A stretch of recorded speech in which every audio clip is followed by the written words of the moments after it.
लखनऊ से बड़ी खबर इस वक्त आ रही है। पूर्व मंत्री गायत्री प्रजापति पर ईडी का शिकंजा कसा है। ईडी जांच में 38 करोड़ की संपत्ति का खुलासा हुआ है।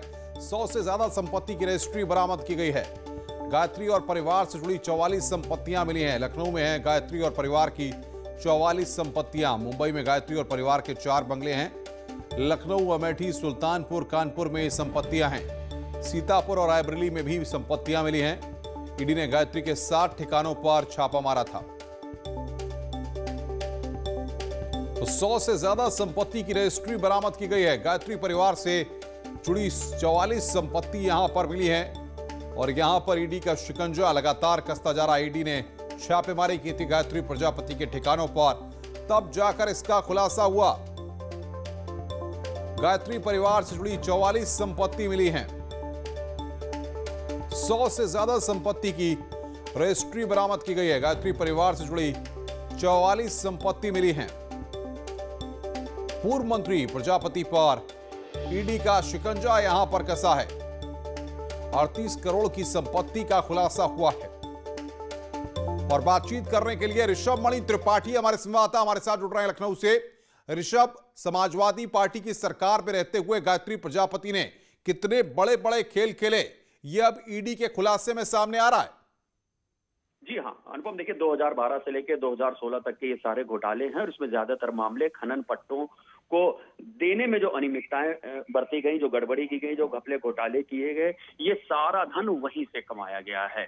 अब ईडी ने इसकी ओर एक एफआईआर दर्ज की थी, उसकी जांच लगातार चल रही थी और ईडी ने जो बुधवार को 7 स्थानों पर छापेमारी की उसमें ऋषभ से हमारा संपर्क यहां पर टूट गया। ऋषभ जानकारी दे रहे थे कि किस तरीके से ये पूरी कार्रवाई हो रही है।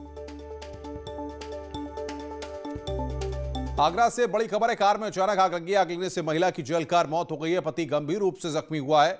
आगरा से लखनऊ जा रहे पति पत्नी लखनऊ एक्सप्रेसवे पर यह दर्दनाक हादसा हुआ है। थाना फतेहाबाद इलाके में यह हादसा हुआ है। आगरा से बड़ी खबर, पति गंभीर रूप से जख्मी हुआ है।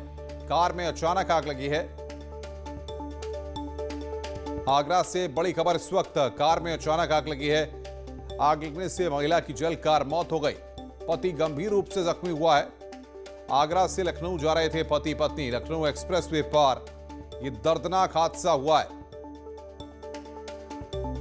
और बातचीत करने के लिए आरिफ हमारे संवाददाता फोन लाइन पे हमारे साथ जुड़ रहे हैं। आरिफ, क्या वजह हादसे के पीछे रही है? देखिए अनुपम, ये जो दंपति है मथुरा से लखनऊ तरफ जा रहा था, तभी रास्ते में अचानक भारी हीट और जो पति जो जख्मी हुआ है, ये जो बॉनेट है उसको खोल के देखा। जैसे ही बॉनेट खुला वैसे ही पूरी कार में आग लग गई और पत्नी इनकी थी, कार में बैठी हुई थी। आग लगने की वजह से पूरी कार लॉक हो गई और वो महिला कार का जो डोर है उसको नहीं खोल पाई। लिहाजा पूरी कार थोड़ी देर में धुआं चलने लगी और वो बेचारी महिला उसी कार में फंस गई और उसकी जलकर मौत हो गई। जो पति है घायल है, उन्होंने अपनी पत्नी को बचाने की बहुत कोशिश की, लेकिन वो पूरे हादसे में घुस गए। फिलहाल पुलिस का कहना ये है कि जो घायल है पति, उनको अस्पताल में भर्ती करा लिया गया है और उनका इलाज जारी है। आरिफ, नजर बना के रखिए, आगे भी हम आपसे अपडेट लेते रहेंगे। आरिफ खान हमारे संवाददाता इस बड़ी खबर पर अपडेट दे रहे थे। संभल में रोडवेज बस ने बाइक सवार 2 दोस्तों को रौंद दिया। दोनों की मौके पर ही मौत हो गई। संभल चंदौसी रोड पर गांव मोहम्मदपुर टांडा के पास दिल्ली से बसौली जा रही रोडवेज की चपेट में आ गई बस और यहां पर यह हादसा हुआ है। पुलिस रोडवेज बस और को कब्जे में ले लिया है और कार्रवाई में जुट गई है। जिले के जालब सराय के रहने वाले 2 दोस्तों की मौत से उनके परिवार में मातम पसरा हुआ है। आगरा से बड़ी खबर यहां पर आ रही है। एसएसपी बबलू कुमार ने बड़ी कार्रवाई की है। थाना प्रभारी और चौकी इंचार्ज को सस्पेंड कर दिया है। न्यूज 18 ने इस खबर को कल प्रमुखता से दिखाया था। 2 सिपाहियों पर भी सस्पेंशन की गाज गिरी है। 11 उपद्रवियों को पुलिस ने फिलहाल गिरफ्तार किया है।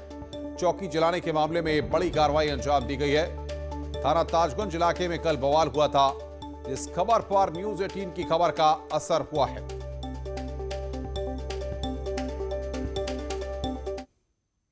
और अब बात करते हैं किसानों के आंदोलन की। किसान आंदोलन का 37वां दिन है।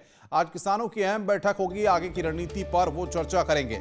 4 जनवरी को सरकार के साथ उनकी फिर बैठक होनी है।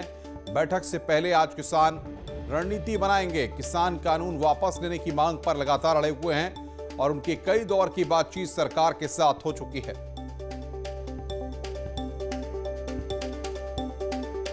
तो बैठक से पहले आज किसान अपनी रणनीति बनाएंगे। आपको बता दें कि 4 तारीख को सरकार के बीच और किसानों के बीच में बैठक होगी। एक बार फिर कई दौर की वार्ता इससे पहले हो चुकी है। किसान आंदोलन का 37वां दिन है।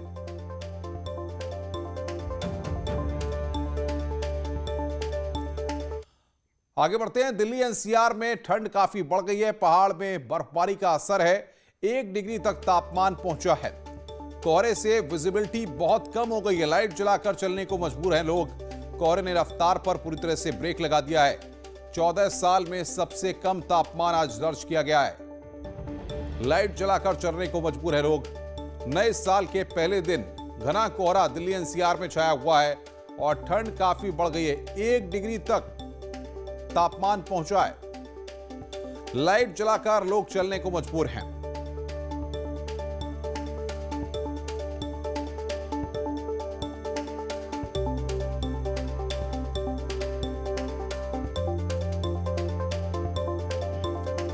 लखनऊ में कड़ाके की ठंड और कोहरे के बीच लोगों ने नए साल का आगाज किया।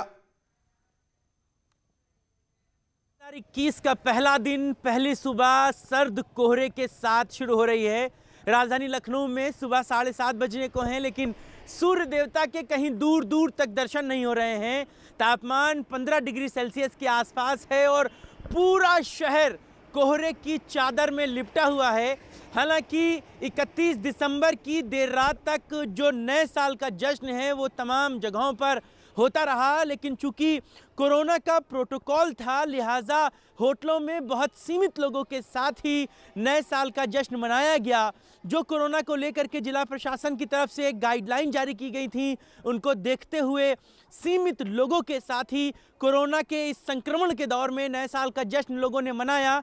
हालांकि कहते हैं कि जहां पर भी खुशियां मिले वहां से समेट लेनी चाहिए, इसीलिए नए साल के नए दिन आज लोग नए स्मरणों के साथ, नए संकल्पों के साथ अपने नए साल की शुरुआत कर रहे हैं।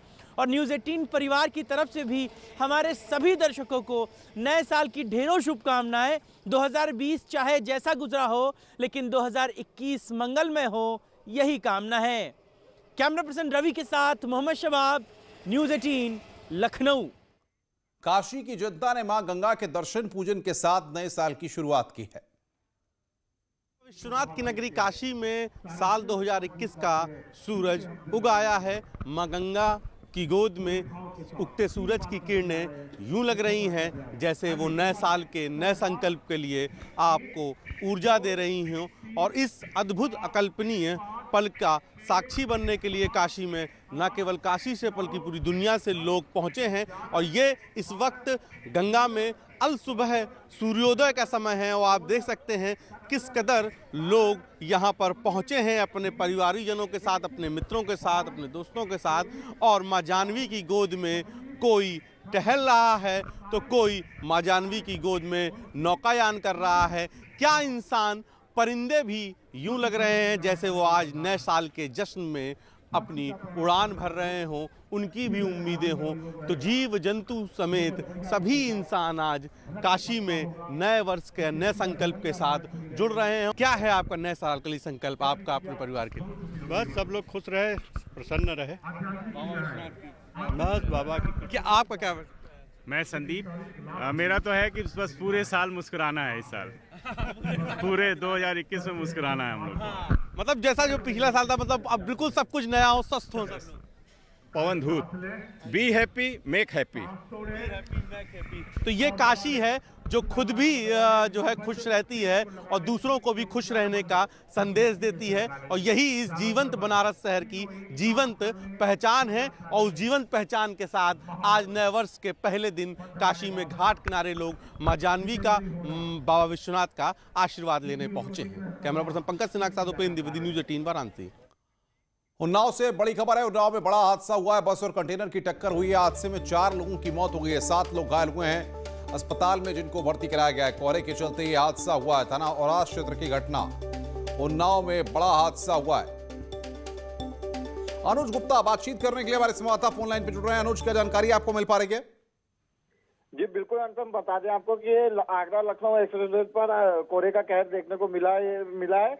यहाँ पर एक्सप्रेसवे पर खड़े कंटेनर से निजी बस टकराई है, जिसमें 4 यात्रियों की मौत हो गई है। 7 यात्री गंभीर रूप से घायल हुए हैं। ये औराद थाना क्षेत्र के 274 माइल स्टोन पर यह हादसा हुआ है। आपको बता दें अनुपम, ये जो बस थी ये बिहार से दिल्ली जा रही थी। इसी दौरान ये बस कंटेनर जो था उस पर जाके घुस जाती है। हादसा इतना दर्दनाक था कि जो बस थी वो कंटेनर के अंदर लगभग 5 फीट तक घुस जाती है। हादसे की सूचना के बाद थाना पुलिस मौके पर पहुंचती, जिसके बाद कड़ी मशक्कत के बाद रेस्क्यू कर घायलों को अस्पताल भिजवाया जाता है। वहीं जो मृतक है उनके शवों को पोस्टमार्टम के लिए भिजवाया गया है। जी, जो लोग घायल हैं उनको फिलहाल कहां पर भर्ती कराया गया है अनुज, और क्या पता चल पा रहा है क्या आखिर मृतकों की शिनाख्त हो पाई है?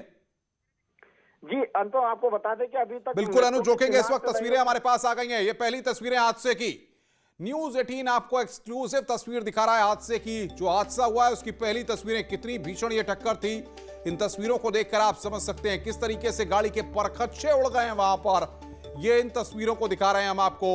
देखिए आप किस तरीके से हादसे के बाद जो घायल थे उनको अस्पताल पहुंचाया गया। अनुज बातचीत करने के लिए हमारे साथ बने हुए हैं। अनुज, घायलों की हालत कैसी है, उनको कहां पर भर्ती कराया गया है? जी बिल्कुल, आपको बता दें कि जो उन्हें लखनऊ के ट्रामा सेंटर में भर्ती कराया गया है। इसमें जो मृतक है उनकी भी सूचना हमारे पास आ गई है। जिसमें ड्राइवर है जो अब्बास नाम है, 35 वर्षीय, और ये जिला बिहार के रहने वाले हैं। जो दूसरे मृतक है वो अररिया बिहार के रहने वाले हैं, जबकि तीसरा जो मृतक है वो दरभंगा के है, और जो चौथा है वो अररिया बिहार का ही रहने वाला है। जबकि जो अन्य घायल हैं उनमें से कुछ उत्तर प्रदेश के हैं और कुछ बिहार के। जी अनुपम। अनुज, अगर हम देखें तो सुबह के वक्त काफी घना कोहरा था। ऐसे में क्या कुछ घायलों से बात हो पाई है? क्या बता रहे हैं, हादसे के पीछे वजह कोहरा ही है या और कोई वजह भी हो सकती है? जी देखिए, जैसा कि अभी जो डॉक्टर है उनका कहना है कि ये जो कंटेनर से हादसा हुआ है ये चल रहा था, जबकि वहां के जो सूत्र बता रहे हैं कि ये कंटेनर खड़ा हुआ था। लेकिन हालांकि अभी स्पष्ट नहीं हो पाया है कि हादसे की वजह क्या रही। फिलहाल पुलिस पूरे मामले की जांच कर रही है। वहीं जो घायल हैं उनको ट्रामा सेंटर लखनऊ रेफर किया गया है, जहां उनका इलाज किया जा रहा है, जिसमें 1 से 2 लोगों की हालत गंभीर बनी हुई है। जी अनुज, बहुत बहुत शुक्रिया आपका। नजर बना के रखिए, आगे भी हम आपसे अपडेट लेते रहेंगे। अनुज गुप्ता हमारे संवाददाता उन्नाव से इस बड़ी खबर पर हमें जानकारी दे रहे थे। घने कोहरे के चलते ईस्टर्न पेरिफेरल एक्सप्रेसवे पर बड़ा हादसा हुआ है। कोहरे के चलते आपस में टकराए 12 से ज्यादा वाहन। हादसे में कई लोग गंभीर रूप से घायल हो गए हैं। सभी घायलों को जिला अस्पताल में भर्ती कराया गया है। बागपत में ईस्टर्न पेरिफेरल एक्सप्रेसवे पर यह हादसा हुआ है।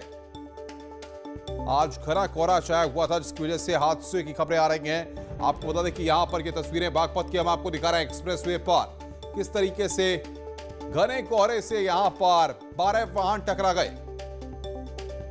लगातार एक के बाद एक गाड़ियां टकराती हुई नजर आई। यहां पर ये देखिए, ट्रक में कार घुस गई।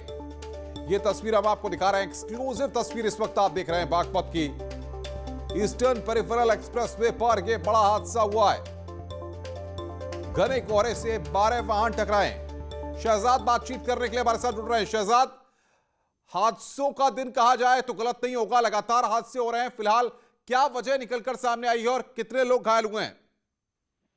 बिल्कुल अनुपम, बागपत में जो है नए साल की शुरुआत जो है बड़े हादसे के साथ हुई है।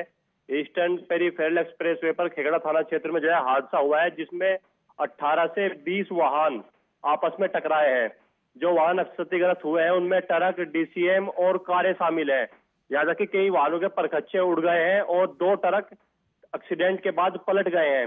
इस पूरी दुर्घटना में 2 दर्जन से ज्यादा लोग घायल बताए जा रहे हैं, जिनको बागपत और नोएडा और हरियाणा के अस्पतालों में भर्ती कराया गया है। जो प्रत्यक्षदर्शी है उनका कहना है कि विजिबिलिटी कम थी। पहले 2 ट्रक आपस में टकराए, जिसके बाद पीछे चल रही जैन कार आपस में टकराई और उसके बाद वाहनों के टकराने का सिलसिला जारी हो गया, जिसमें 18 से 20 वाहन क्षतिग्रस्त हुए हैं। फिलहाल जो जिला प्रशासन है वो मौके से जेसीबी से जो है जो मलबा है वाहनों का उसको हटवाने का प्रयास कर रहा है और ईस्टर्न पेरिफेरल एक्सप्रेसवे की एक साइड को फिलहाल बंद कर दिया है। सीओ खेगड़ा मौके पर है, भारी पुलिस बल के साथ जो है मौके पर है और जो वाहन क्षतिग्रस्त पड़े हैं हाईवे पर उनको हटवाने का काम जारी है। जी शहजाद, लेकिन सबसे बड़ी बात यह, जिस तरह से आप बता रहे हैं कि एक रास्ते को बंद किया गया है, ऐसे में अभी भी कोहरा लगातार है, ऐसे में क्या एहतियात बरते जा रहे हैं प्रशासन के द्वारा वहां पर कि आगे कोई हादसा ना हो पाए? बिल्कुल अनुपम, कोहरा अभी भी डटा हुआ है। लगभग 100 मीटर की विजिबिलिटी है। फिलहाल ईस्टर्न पेरिफेरल एक्सप्रेसवे की जो नोएडा साइड है उसको बंद कर दिया गया है और वहां पर यातायात पुलिस तैनात कर दी गई है। जो इंडिकेशन है यातायात के उनको लगा दिया है, डाइवर्जन का बोर्ड वहां पर लगा दिया गया है और लोगों को जो है समझाकर दूसरी साइड से धीरे धीरे निकलवाया जा रहा है। फिलहाल क्योंकि कोहरा ज्यादा है, वाहन भी रेंग कर चल रहे हैं। फिलहाल जो है, बहुत बहुत शुक्रिया बातचीत करने के लिए शहजाद, हमारे संवाददाता हमारे साथ जुड़े हुए थे। इधर पीलीभीत से भी बड़ी खबर आ रही है, बड़ा हादसा हुआ है, ट्रक और बस की आमने सामने भिड़ंत हुई है। हादसे में 2 की मौत हो गई है, 3 घायल हुए हैं। अमृतसर से लखीमपुर जा रही थी बस, ट्रक में लदे कई जानवरों की मौत हुई है। NH 730 पर यह हादसा हुआ है, पूरनपुर के कुटार रोड का यह पूरा मामला। परवेज जुड़ गए फोन लाइन पर हमारे साथ बातचीत करने के लिए। परवेज, क्या जानकारी मिल पा रही है? देखिए, मैं आपको बता दूं अनुपम कि ये बस अमृतसर से आ रही थी, जिसमें मैं बता रहा हूं कि 12 से 15 लोग बैठे हुए थे, जिसमें से 5 लोग गंभीर रूप से घायल हुए थे, जिसमें 2 की ऑन स्पॉट मौत हो गई थी। 3 लोगों को स्थानीय सीएचसी में भर्ती कराया गया, जहां की एक आदमी की गंभीर हालात को देखते हुए जिला अस्पताल भेज दिया गया है। ये पीलीभीत और लखीमपुर के बीच बिल्कुल परवेज, तस्वीरें हमारे पास आ गई है, हादसे की तस्वीरें, जो लोग घायल हुए उनकी तस्वीरें हम दिखा रहे हैं। फिलहाल किस तरीके से उनको उपचार के लिए अस्पताल में भर्ती कराया गया, और ये तस्वीरें देखिए आप, किस तरीके से ट्रक और बस की आमने सामने की भिड़ंत होती है। परवेज बने हुए हैं। परवेज, कितने लोग घायल हुए हैं, कहां पर इनको भर्ती कराया गया है और उनकी हालत कैसी है फिलहाल? अनुपम, 5 लोग इसमें गंभीर रूप से घायल हैं। बताते चले आपको कि ये ट्रक और बस की आमने सामने की टक्कर है, जो पीलीभीत से निकल कर लखीमपुर जा रही थी। ये बस अमृतसर से सवारियों को भर के ला रही थी, जिसमें 12 से 15 लोग बैठे हुए थे।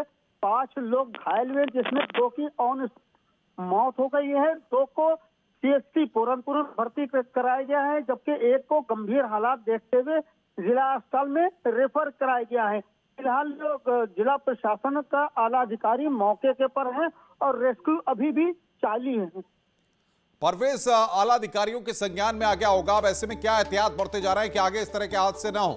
देखिए, हम आपको बता दें कि ये इलाका जो है ये तराई का इलाका है। यहाँ पर कोहरा दिन भर पड़ता है, कोहरे के चलते ये एक्सीडेंट बताया जा रहा है। फिलहाल अधिकारी रेस्क्यू में लगे हैं और आगे कोई बातचीत करने को अभी तैयार नहीं है। फिलहाल जब रेस्क्यू पूरा होगा अनुपम, तभी कोई आगे बात करने के लिए तैयार होगा।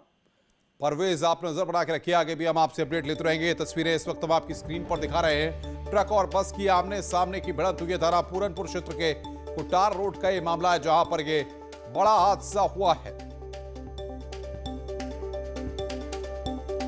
ट्रक और बस की आमने सामने की भिड़ंत हुई है, हादसे में 2 की मौत हो गई है, 3 लोग घायल हुए हैं। और एक और बड़ी खबर आ रही है, कानपुर देहात से बिल्डिंग में आग लग गई है। आग से झुलसने से एक व्यक्ति की मौत हुई है, करोड़ों का सामान जलकर राख हुआ है। घर में रह रहे लोगों ने कूदकर अपनी जान को बचाया है। गांव वालों की मदद से जान बची है। दमकल ने आग पर फिलहाल काबू पा लिया है। भोगनीपुर कोतवाली क्षेत्र का यह पूरा मामला है। बड़ी खबर इस वक्त आ रही कानपुर देहात से, घर में आग लगी है। भोगनीपुर कोतवाली क्षेत्र में आग से झुलसने से एक व्यक्ति की यहां पर मौत हो गई है। करोड़ों का सामान जलकर राख हो गया है। घर में रह रहे लोगों ने कूदकर अपनी जान को बचाया है। सौरभ मिश्रा जुड़ रहे हैं फोन लाइन पर। सौरभ, क्या जानकारी आपको मिल पा रही है? देखिए, ये संदिग्ध परिस्थितियों में अचानक एक रिहायशी मकान में आग लगी और इसमें व्यापारिक काम होता था। इसमें काफी मात्रा में कपड़े और सामान रखा हुआ था और अचानक यहाँ पर आग लगी। चूंकि गरीब आबादी की ये जगह थी और आग लगने के बाद यहाँ पर इलाके में अफरा तफरी मच गई और जिस तरीके से वहां लोगों को जान बचा के भागे, उसमें एक व्यक्ति फंस गया, जिसकी अंदर जल करके मौत हो गई और लाखों रुपए का नुकसान बताया जा रहा है। फिलहाल आग लगने के कारण स्पष्ट नहीं है। कुछ लोगों में इस बात की सुगबुगाहट जरूर है कि यहाँ पर जिस तरीके से काम चल रहा था अवैध रूप से, उसकी सूचना कई बार पुलिस को दी गई थी कि रिहायशी इलाके में किस तरीके से कारखाना बड़े पैमाने पे चल रहा है, लेकिन उसमें कोई कार्रवाई नहीं हुई। ना फायर डिपार्टमेंट की इनके पास एनओसी थी, ना ही इनके पास अगर कोई आग लग जाती तो उसके इक्विपमेंट से अवैध रूप से पूरी तरीके से यह कारखाना। बिल्कुल सौरभ, ये तस्वीरें भी लगातार हम आपको दिखा रहे हैं कि आग की लपटें किस तरीके से उठ रही है और पूरी तरह से धू धू कर ये मकान जल रहा है। इतनी भीषण आग थी कि वहां पर इस पर काबू पाना भी इतना आसान नहीं था। सौरभ बातचीत करने के लिए लगातार हमारे साथ बने हुए हैं। सौरभ, ऐसा लग रहा है इन तस्वीरों को देखकर कि जैसे कुछ भी नहीं बचा, सब कुछ जलकर राख हो गया। जी हाँ, जाहिर तौर पर ये जब आग लगी उसके बाद इलाकाई लोगों ने काफी अपने आप से बाल्टियों से और रबड़ों से पानी डाला। चूंकि दमकल विभाग को सूचना देने के बावजूद, कई सूचनाएं देने के बाद लोगों का ऐसा आरोप था कि पास में ही दमकल कार्यालय होने के बावजूद दमकल की गाड़ियां समय से नहीं पहुंची। और सबसे बड़ी बात यह भी थी, जो जिला प्रशासन के अधिकारियों से हमारी बातचीत हुई है, कि सकरी गलियां, पतली गलियों में यह अवैध रूप से कारखाना चल रहा था, कि इस तरीके से मानकों की अनदेखी की जा रही थी। और जो फायर डिपार्टमेंट के अधिकारी हैं, उनका अब कहना है कि अब इस मामले की जांच होगी कि आखिरकार इनके पास क्या क्या चीजें थी। और कुछ लोगों का ये भी कहना है कि यहाँ पर केमिकल के ड्रम थे, जिसके बाद यहाँ पर कुछ धमाके भी हुए और इलाके में बेहद दहशत का माहौल। लगभग 5 से 6 घंटे तक लोग दहशत में रहे, पूरी रात ये लोग जागते रहे। और अभी भी वहां से जो है सामान निकाला जा रहा है। पूरी इमारत पूरी तरह धराशायी हो चुकी है। और जो व्यक्ति था, जो जल करके मौत हुई है, उसके परिजनों को फिलहाल समझाया बुझाया जा रहा है कि इसी तरीके से उनको आनंद बनाया जा रहा है, क्योंकि उनके लिए कहीं ना कहीं ये नया साल उनके लिए मौत का काल लेकर के आगे लेके आए। सौरभ, तस्वीरें हम लगातार दिखा रहे हैं, जो घर में लोग थे उन्होंने कूदकर अपनी जान बचाई है। ऐसे में उनकी तरफ से कोई रिएक्शन सामने आया है, क्या बता पा रहे हैं वो? देखिए, जिस तरीके से इलाकाई लोग हैं, उनका कहना है कि पूरी तरीके से ये अवैध रूप से यहाँ पर कारोबार चल रहा था। तो कोई भी परिजन हम लोगों से बात नहीं करने को तैयार है। जो इलाकाई लोगों के अनुसार वहां पर 5 से 6 लोग घायल भी हुए हैं, जो कूदे हैं, इमारत की पहली मंजिल से कूदे हैं। कुछ लोग बाहर भगदड़ सी मच गई है, तो उसमें 4 से 5 लोग जो है चुटील भी थे। बहुत बहुत शुक्रिया सौरभ, बातचीत करने के लिए और जानकारी देने के लिए। 2 जनवरी से पूरे देश में कोरोना वैक्सीन लगाने के ड्राई रन की शुरुआत की जाएगी। इसके लिए केंद्र सरकार ने 83 करोड़ सिरिंज के ऑर्डर दे दिए हैं। नए साल में अच्छी खबर मिलने वाली है। दरअसल 2 जनवरी से पूरे देश में कोरोना वैक्सीन लगाने के ड्राई रन की शुरुआत की जाएगी। हर राज्य में टीकाकरण की तैयारियों को परखा जाएगा। इसीलिए केंद्र सरकार ने 83 करोड़ सिरिंज के ऑर्डर दिए हैं। पीएम की कोरोना वैक्सीन पर अफवाह न फैलाने की अपील के बावजूद रजा एकेडमी ने WHO से वैक्सीन में इस्तेमाल होने वाली चीजों की जानकारी मांगी है। कोरोना वैक्सीन को लेकर कई तरह की अफवाहें फैलाई जा रही हैं। कुछ असामाजिक तत्व वैक्सीन में सुअर की चर्बी जैसी चीज मिला रहे होने की बात कहकर भ्रम फैला रहे हैं। लेकिन इस पर बरेली के मौलाना इस्लाम का हवाला देते हुए कहते हैं कि इंसान की जान बचाना फर्ज है। इसीलिए जान बचाने के लिए अगर कुछ समय के लिए ऐसी चीजों का इस्तेमाल करना पड़े तो किया जा सकता है। इसके अलावा कई मुस्लिम धर्मगुरुओं ने भी वैक्सीन पर सवाल उठाने वालों को नासमझ बताया है। इस्लाम साफ साफ कहता है कि ऐसी कंडीशन में अगर इंसान मुलव्विस है कि उसकी जान जा रही हो, तो उस वक्त के लिए सिर्फ उतने ही इस्तेमाल के लिए, जान बचाने के लिए नाजायज़ चीज़ भी इस्तेमाल की जा सकती है। नए साल पर नेताओं ने शुभकामनाएं दी हैं। पीएम मोदी ने देशवासियों को अपनी शुभकामनाएं दी हैं। सीएम योगी ने भी प्रदेशवासियों को शुभकामनाएं दी हैं। अखिलेश यादव और मायावती ने भी अपनी शुभकामनाएं दी हैं। सभी नेताओं ने नववर्ष के मौके पर ट्वीट कर देशवासियों को और प्रदेशवासियों को अपनी शुभकामनाएं प्रेषित की है। इस मौके पर पीएम मोदी ने ट्वीट किया है और उन्होंने लिखा है कि आपको 2021 की हार्दिक शुभकामनाएं। इस साल अच्छा स्वास्थ्य, आनंद और समृद्धि लाए। आशा और कल्याण की भावना प्रबल हो। वहीं सीएम योगी ने भी देशवासियों के साथ उत्तर प्रदेश की जनता को ढेर सारी शुभकामनाएं दी हैं। नववर्ष 2021 की समस्त देशवासियों को हार्दिक शुभकामनाएं। प्रभु श्री राम से कामना है कि यह वर्ष मानवता के लिए आनंद में, शांति में, सुख में, आरोग्य में और मंगल में हो। आइए नववर्ष में हम सभी समर्थ, आत्मनिर्भर और समावेशी नए भारत के नए उत्तर प्रदेश के निर्माण हेतु प्रतिबद्ध हैं। जबकि समाजवादी पार्टी के प्रमुख अखिलेश यादव ने प्रदेशवासियों को नए साल की शुभकामनाएं दी। उन्होंने लिखा कि संपूर्ण विश्व, देश एवं अपने उत्तर प्रदेश को नववर्ष की मंगलकारी शुभकामनाएं। हम सबके सुख, शांति, समृद्धि और आरोग्य की हार्दिक शुभकामनाएं। जबकि बीएसपी के अध्यक्ष मायावती ने भी नए साल पर लोगों को शुभकामनाएं दी हैं। देश विदेश में रहने वाले सभी भारतीयों को नए साल 2021 की हार्दिक बधाई और ढेर शुभकामनाओं के साथ इंसानी लगन, मेहनत और कर्म पर भरोसा रखने के बावजूद कुदरत से कामना है कि नया वर्ष वैसा कतई न हो जैसा कि कोरोना विपदा आदि के कारण अति संकटों वाला गुजरा है। खबरों का सिलसिला लगातार जारी है। फिलहाल इस बुलेटिन में इतना ही। नमस्कार।